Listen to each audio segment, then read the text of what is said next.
underpinning the provision of ecosystem services.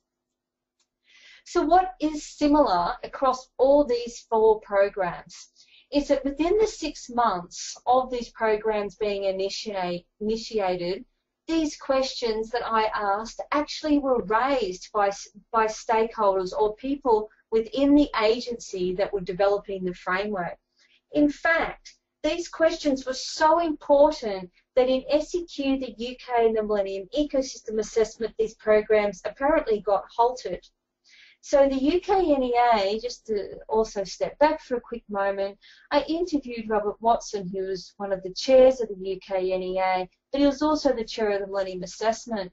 And so he told me that biodiversity in its position came up very early within the initiation of the programs. And until it was addressed, people couldn't move forward.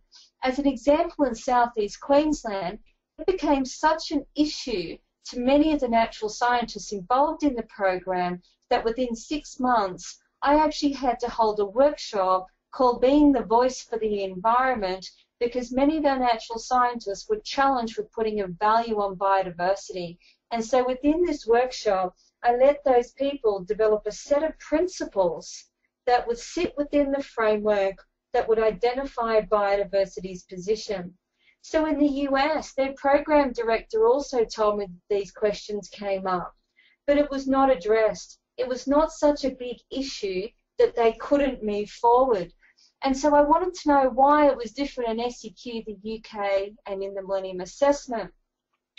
And so these are some of the responses that I actually got from the leads within the US program. They told me that the US is not quite oriented towards biodiversity, and recognizing that the US is not a signatory to the